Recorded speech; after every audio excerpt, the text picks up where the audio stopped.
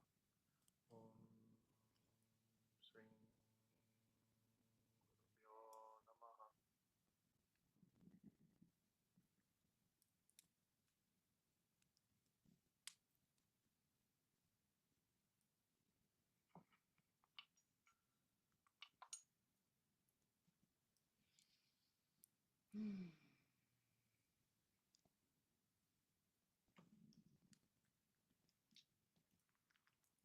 So take your time if you want to stay where you are. If you're in a space that feels more internal, you're welcome to stay there. Otherwise, you can take some time and come back into the collective space here that we're sharing. And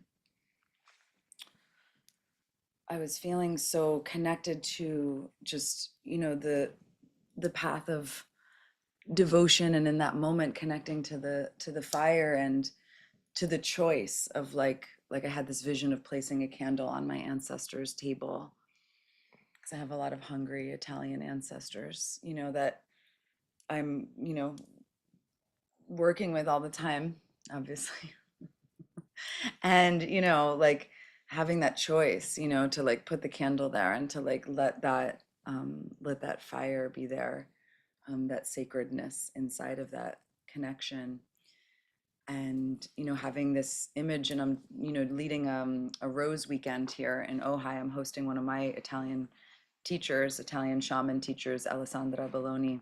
And we're doing a whole weekend. Some of you are coming, and we're doing a whole rose weekend. And, just feeling the power, like we were offering rose to the fire, right? And rose is something that we offer oftentimes, in the temples, and just feeling her medicine of that fierce and tender, like what is the most tender, that needs the protection of the thorn, and it's not like it needs it because it's weak. It needs it because it's like, it's that powerful, right? And it's that subtle. It's like something that is like our essence that is so, so subtle and so powerful. It's like finite, it's like there's that experience of medicine that I just really feel, from the rose and from this sacred offering, So thank you, Harshita, and thank you for sharing that. And just curious, like what came through for you. We'd love to hear from you. And I also want to share a little bit about, some retreats we have coming up. I have a retreat in the south of France, a Magdalene retreat. We're going to the Magdalene Cave. We're going to be doing a lot of writing, channeling through writing and through womb healing work. That's definitely open to everyone that has a womb and that is feeling called to the medicine of the Magdalene in this way that is like very real, like real, real, not like the idea of Magdalene, but like your direct experience of devotion and the fierce and the tender medicine that you've encountered in your life because of that devotion, right? To love, obviously, that's what she's all about. And Harshita has a silent retreat coming in upstate New York in May. So, we're just also holding space for that because we love to gather in person. And I was also calling blessings in for this weekend. And I was like, I think we need to bring all the 20 people into our living room on Sunday morning. Maybe that wasn't in the agenda. We're going to the river to do our rebirth ceremony, but I'm like, I think we need to do fire first, or maybe fire after. But just really wanting you guys to feel us and to feel how here we are, for this work, and for the strengthening of your intuitive gifts and your, creative essence, and power, that's within you. So thank you for being in this space with us. And we're here for questions. We have some time, about 15 minutes to just drop in, or if you want to just share your experience, definitely write it down, whatever you experienced, without judging it. Just like let it flow, even if it wasn't a profound experience according to you. This is, what spiritual practice and community is just the willingness to share our experiences together without, making them right or wrong or better or worse. It's just like we're here together in the heart, always, and that's how it is. So Yeah, and maybe Alex, if you're there, put a. yeah, she did. The Okay. link. As soon as I took my glasses off. Sorry. Thank you. Yeah, so there's a link there about the silent retreat, and also one about the Marseille retreat in south of France, and it's in the south of France. And it's in Marseille, I forgot to say. Yeah, on the beach. And supposedly Audrey, who is our body temple dance teacher, so body temple dance, many of you know, is what we teach. And she lives there. And when we had our team meeting, she was like, I was like, well, you think we could have fire? Because Dominica's coming, offering fire. And I was like, you think we could have fire there? You know, because sometimes we do retreats and we do fire dancing with, you know, it's like all the things. I don't want to give away the secrets. But, and she was like, yeah, the thing about Marseille is like nobody follows the rules and everybody's like really anti-police. And I was like, we were all like, yeah, like we're so excited, you know, like she was like, it's a fucking wild place. So anyways, it's gonna be fun and deep, you know, like definitely for the deep seekers. So let me remove this so we can see what's going on a little bit better. And also just reaching out to both of us if you want any support, you know, one-on-one and support in the groups that we do online. If you're not able to travel, that's so great to do as well. Sherry said, a strange image of serpent rising from spine to crown, and then I saw my throat from the inside. The serpent rose from there and out of the mouth.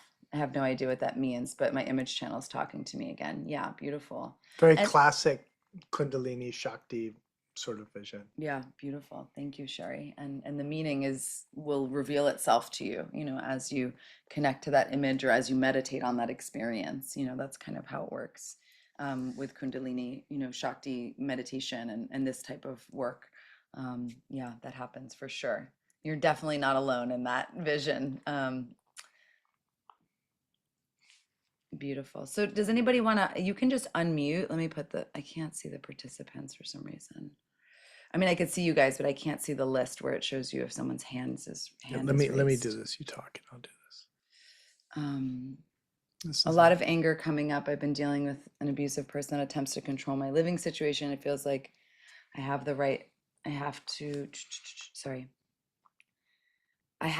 fight to be heard and have my needs met for my home and my body. Yeah, thank you for sharing that. It's very tender and just like holding that with you. And the anger, you know, that does arise as a boundary, you know, that is what anger is for.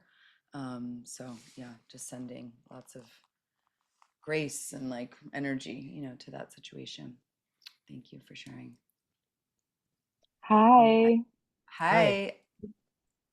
1 second, Dom. Just wait okay. 1 second. I just want to read Maya's because I was about to, and then I want to hear from you. Maya Rose said that was very revealing practice. I look at the picture of Hanuman that Madhu posted. Matt put one in the link in the chat, and immediately felt repulse. How can a monkey be a deity? And then turned the mirror within and saw I have projections around who I feel I have to show up for in order to be fit to serve, the conditionings and projections that I've inherited, the body dysmorphia and self-worth issues. I invited Hanuman to protect me from these internalized projections. Wow. Felt nausea at the end, emotions moving through, felt the hope of liberation. Thank you, Maya. Thank you for always offering your presence. And Maya is an incredible healer and a part of our community. And just, you always have such, you know, powerful movements, you know, doing this work because you're such an incredible healer and mother, you know, so thank you for being here and sharing your experience with us. We really value it. Yeah. Thank you. Dom. Sorry, I didn't mean to cut you off. Yeah. I just wanted to share, like, when we started without fire yet, and there was this Adriana, you were reading the poem. This poem really was like, I really felt so much from it. I was just crying. I was just really crying. Like, I felt this poem so much. So thank you for sharing that. And also with the fire, I just feel so connected to it today. I really feel like it's speaking to me. Even now I'm looking at it and just like soaking it, and I feel so much power from it. And normally sometimes I do have a visual sensation, like I have visuals, but this time I felt just like power of community. Yeah, beautiful. Thank you. And thank you for sharing your Thank emotion. And you. yeah, just like, because we're not together physically, it's like there's an energetic realm where our emotional bodies live. And just like even energetically, like we can really hold one another in that space of like deep emotion and differently than we can hold each other when we're in person. And we need that too, I believe. We need both, but I feel that and I feel all of your emotion and the importance and how deep that water runs and how much this world needs that water, so thank you for being willing to share it. I have this thing that I wanted to read about Hanuman from one of my favorite Hanuman devotees. I have to get it. See. And if anyone has any questions, about meditation, about, somatics that are connected to this work, please feel free to ask any questions.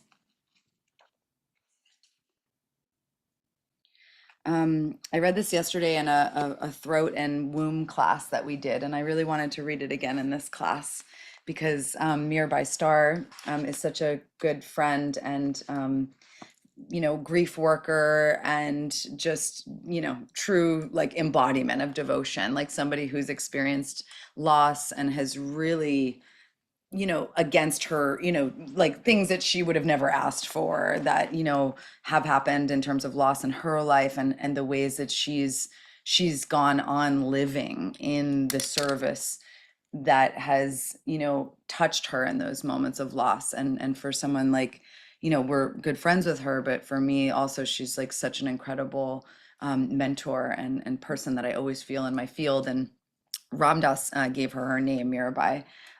So, she just also has such a strong connection to that lineage. But this is her memoir of loss and transformation. It's called Caravan of No Despair. If you ever feel like sobbing for a couple days, you can definitely pick this up and make your way through it. You'll get through it very quickly, but you will sob. So you've been warned.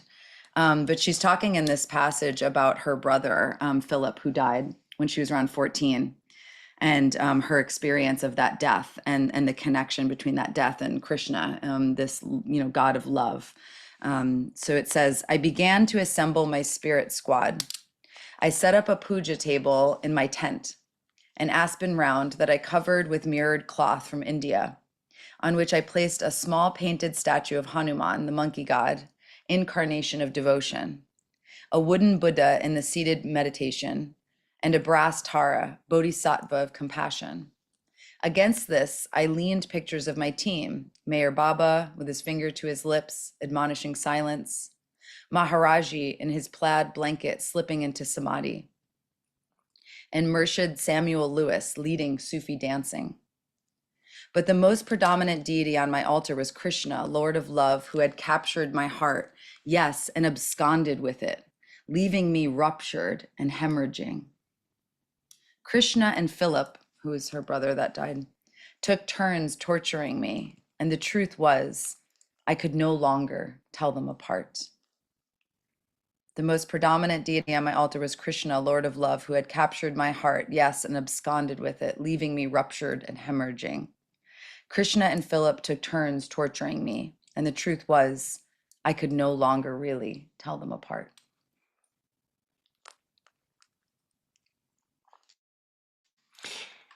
It brings up this conversation that I was having yesterday with someone that is I'm coaching who's really into bhakti yoga, and how bhakti yoga has this, Hanuman is like the deity of bhakti yoga in a certain way. How bhakti yoga has this reputation of being like the party yoga, that it's like celebration and just like, oh, chanting and, like flow and glow, like the easiest yoga. But that actually it's the hardest because those things, if you're just, chanting at a festival or something like that, that's really easy. But if you're going to get into the actual relationship that Mirabai is describing there, and you're going to live life for any length of time over longer than a festival weekend, you're going to have heartbreak, and you're going to have tragedy, and you're going to face the horrors of society and the horrors that happen in the collective. And you're going to face your own aging and your own death and death of people around you and all this kind of stuff, and failure and the responsibility of success, so many things. And when you put those things into that relationship, that's a whole other thing. And being able to like hold that love of God when, you know, in her case, her brother's dying, her daughter died. You know, if you're going to hold that love of God when your worst fears come true, which I've experienced, that's a whole other thing. And that's that hemorrhaging that she's talking about. Because it goes beyond to like what we even think it means to hold our love of God. Like in this moment, you're like, oh, I can do that or I can't. We see it as this like binary thing. It's like I'm either connected to God or I'm not. I can do it. I'm doing it. I'm good. I'm not. I'm bad. You know, when it's like grief naturally pulls us out of the binary and into that, you know, more expansive experience. There's no yoga mat for bhakti. You know, the yoga mat is just this square rectangle that you're on it or you're off of it. And if you're really in bhakti, you're never out of it. There's another poem that comes to mind that I don't know who the poet is, but I learned this from Prahlad Tipanya, who's a great Kabir poet, Kabir singer. And it's something like, the guru shoots us with an arrow. And in this case, it's like the teaching or that transmission. The guru shoots us with an arrow and makes a wound. And unlike a normal wound where life flows out, with this wound, life flows in. But the pain of this wound is greater than any ordinary wound. And only one who's been wounded can understand that pain. And only one that has that pain can see that pain in another. And then it goes on to say, like, the gopis in Vrindavan, they knew this pain, like Radha and the gopis with Krishna. And Mirabai knew this pain. And it starts to list all of these different saints and different deities from history that were like the greatest devotees. And like how that pain, but it's a wound where life flows in. Yeah. It's like one of these beautiful paradoxical upside down sort of teachings. But that's we need protection. And that's the like that pain is the aliveness, right? It's like when we have that feeling like in our lives or in our relationships, like I want more depth. It's like that's a really important desire, but what that means is we go deeper into the grief. We go deeper into the incarnation, you know, and that's what then gives us that sense of aliveness. And you know, I love that you brought that up, because my experience of that happened with Hanuman's mom in a place where some of you have been, in Maharashtra, in her temple, where I had a vision. I was in meditation sitting across from her, and Hanuman's mom, Anjani, was impregnated by the wind. So, you know, obviously a pretty tantric chick, if you ask me. I mean, most people don't talk about her like that, but I can assure you that she is. And through my direct experience anyway. And I had this vision of getting shot in the heart with an arrow. And I came to find out later that this is a classic image. St. Teresa of Avila had this image, the ecstasy, you know, the agony and the ecstasy. And I didn't even know about that. And I just felt fucking nuts for, you know, however long I did when I was integrating that big awakening. But learning and hearing these poems and hearing this, in, you know, these stories of other mystics who've had that kind of pain, that like nothing in your life is even happening, but it happens. You know, sometimes it happens through the outer circumstances, of course, because what else do you do when you're in that position? But sometimes for me, it was a very spiritual experience that it began inside and then it kind of transformed out into my life. But it started as this, you know, very direct experience of love that was ecstatic and then turned into quite an agony for some time. So, you know, I really appreciate the fullness, you know, and the vastness and the width, the wideness of the path of bhakti and tantra, and even my own ancestral blood lineages that go back to the lineages of Isis, and the lineages that go beyond any Christian or religious um, oppression, that there is, like, we all have this in our blood and in our spirit, these lineages of love that carry us in these moments, Yeah. um and also in the moments that will come throughout our lives. So does anybody want to share anything or have a question? There's all kinds of great beings coming into the chat. Aphrodite is coming in. Thank you for Guru sharing. Nanak is coming in, which is so powerful. And somebody put a link to the Guru Nanak movie. He was the Mahayoga master who founded the Sikh faith, and was a great yogi. Also, the Ring of Fire came in, which I'm not even going to open that door, but just saying, it's a thing. Can I ask like a somatic question? Yes. Okay. Also, look, my cat heard your call for animal connection, Yeah. and she's the fiery one, so I think she liked she's very sassy. Um, but yeah, so like how, and also I just have to say, this is my second fire ceremony. It's really nice to see you two together. I don't know, like also just witnessing that is really lovely. Okay, now she's leaving.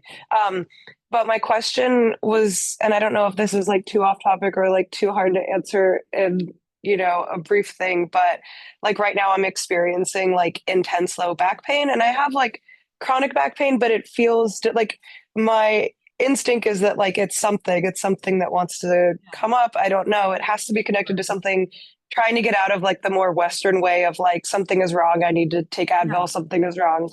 So Right. how do we start kind of being more in relation with our pain and in relation with our body in like a somatic way? Yeah, I mean, I love this question, one of the ways, and there's many ways, and I do believe that. I mean, when I went for a healing session with our friend Erin the other day, I was having low back pain, and I just think like anything that we're experiencing physically is going to, of course, have an emotional and a physiological, it's all connected, everything, including what's happening around us as well and in our environments. So one of the ways that, I know that's a really simple, it's like so simple, it like annoys people that I constantly orient them back to this, but it's also annoying to them because it's like not something that it's not the way most people talk. But I think we should talk like this more, but it's like to ask the pain, like to put your hands, there, and see, and I mean, and then notice if like putting your hands there, if how it responds to that, if it doesn't like that, just putting, your hands outside of that space where you're noticing that, and also just asking like what do you need, and really introducing that pain to something pleasant like the fire, right? Like if I were feeling that right now and I could feel the fire behind my back, it's like, and going back and forth, right, between like, what do you want me to know, right? And maybe taking it onto like your floor and letting there be some gentle movement or even just some breath, and just receiving information and listening like you would listen to a child, in your best moments, and being like, tell me everything. Like, I want to know.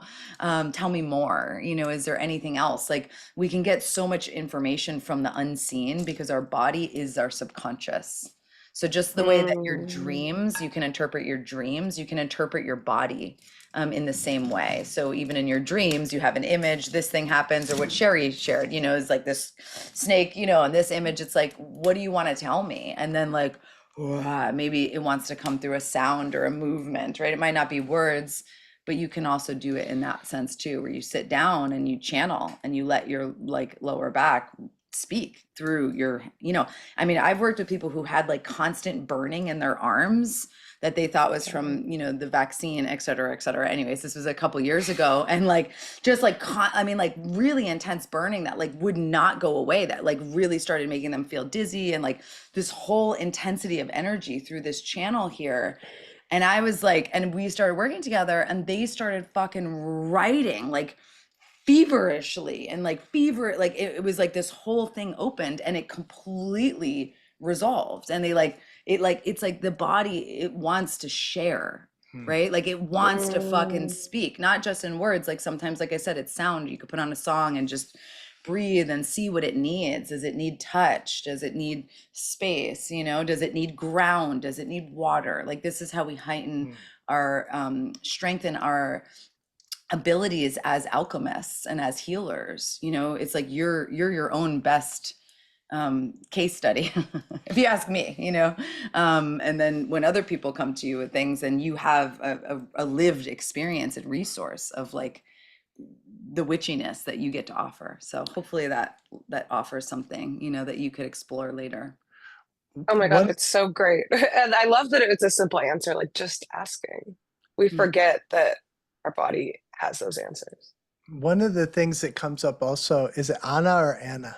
Anna, Anna. thank you.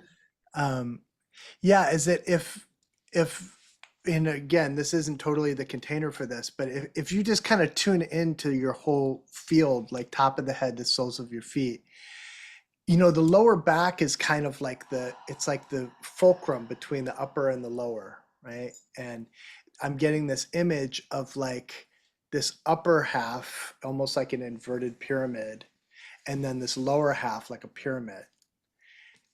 And maybe just investigate something about that, something about how those two hemispheres of your being communicate with each other, because they're very different Mm.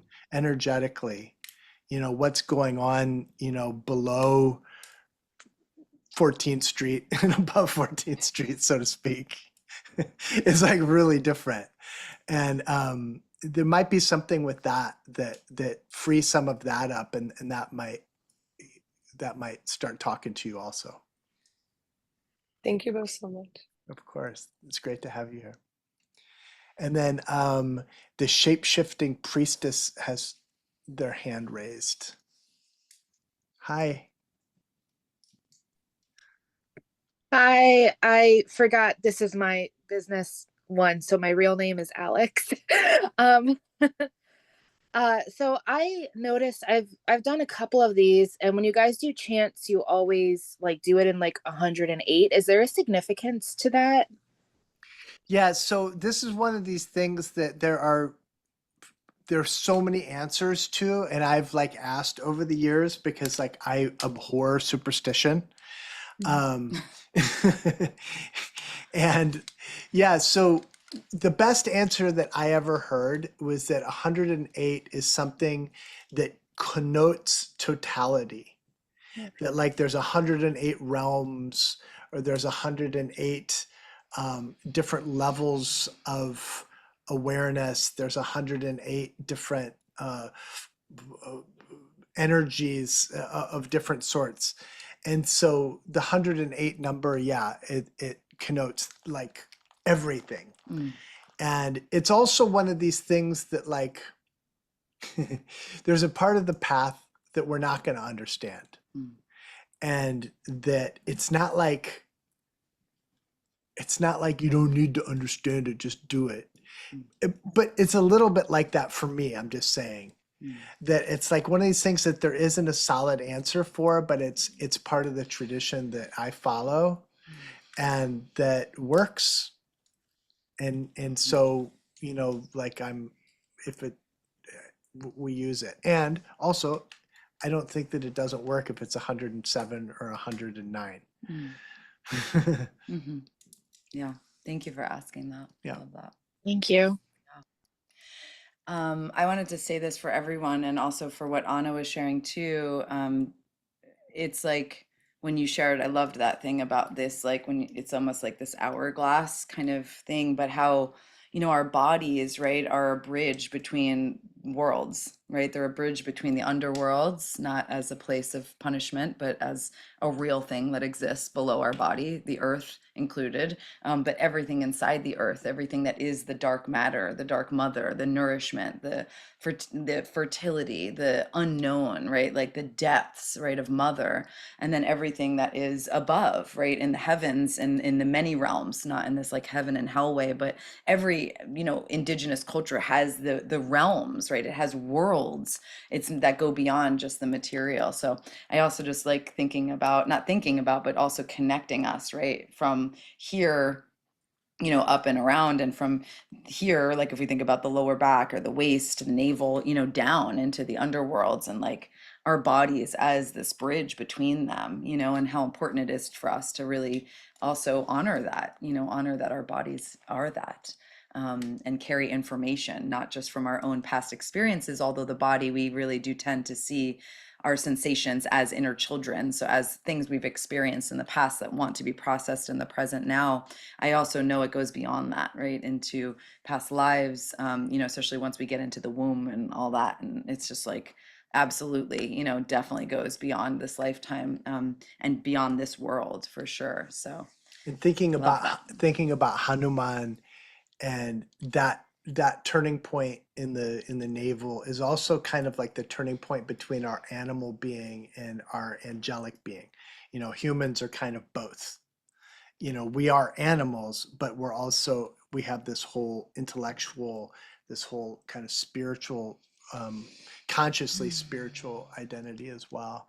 And so it's also like the bridging of those things. And a lot of times, you know, we don't sit around a fire and honor our elemental animal nature, and to our peril, I believe. And it's like such a powerful thing to just, you know, get into the body as an animal, as a innocent animal body. Thank you, Charlemagne, for sharing that about the panther, and Kali's up in the mix. Brianna said, drifted into thought and had Lakshmi come to mind, and tears started to fall. Yeah, beautiful. Lakshmi. Yeah. Thank you so much for joining us. We'll be here again next month, but join us for something else. Just do it. Just fucking do it. You won't regret it. I promise. Whatever it is that you're feeling called to do, just fucking make it happen.